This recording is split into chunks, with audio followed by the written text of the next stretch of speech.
News 10's Dan Pizzanti joining us live in Mechanicville, where the crimes took place. Just a tragedy, Dan. Yeah, Cassie, John, as you mentioned, that timeline was revealed today with the new information that Chief William Rabbit shared with reporters. He discussed the online messages and the search history that showed that Amy Stedman, the children's grandmother, and their mother, Sarah Myers, had conspired in the poisoning. He also discussed that Stedman was seen going to pharmacies to pick up medication that were used in the poisoning. They believed killing the children was the only way to keep them safe from alleged abuse in Utah. Mechanicville police say the letter accuses the children's father, Brady Harmon, of abuse. He had custody of the children for the summer and had plans to see them in Utah.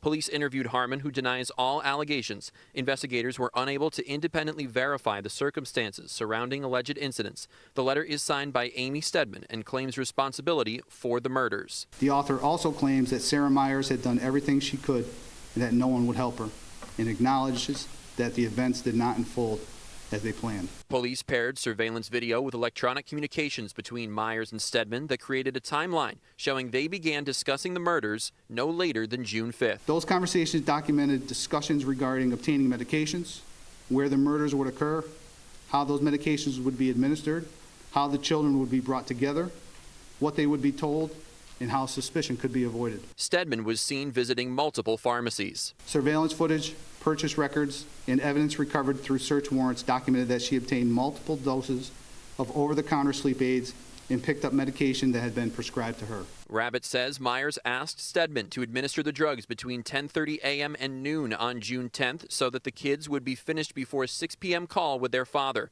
The drugs didn't work how Myers and Stedman had anticipated. One of the messages stated, quote, "It's not working. We need another option," end quote. Police also say they uncovered messages with evidence of the children being aware of the poisoning. Investigators also recovered a message from Graceland that began, quote, "Why would you do that? You both won't let me puke," unquote, before describing increasing pain in her stomach. Later that evening, Amy Stedman sent a final disturbing message stating, "Gracie is aware." Investigators found the search history of Amy Stedman with topics like medication reactions, the Utah court system, and where the most fatal place to be stabbed is. Police revealed that Gavin Harmon was the child with the sharp force wounds. A defensive wound was also documented indicating that he attempted to protect himself during the attack. Rabbit says the murder took place on June 10th, the final day there was electronic communication between Stedman and Myers.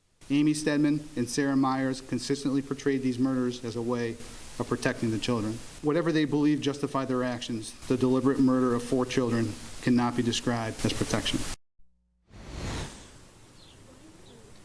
Now, the police said the investigation is ongoing into the crimes that claim the lives of the 4 children. The toxicology report is not back yet, so police could not share with reporters exactly what drugs were given to them. I spoke with Brady Harmon back in June, and he had already suspected that Stedman and Myers had conspired in the deaths. The information that came out today confirmed a lot of what he feared would have been true. Reporting live in Mechanicville, Dan Pizzanti, News 10 ABC.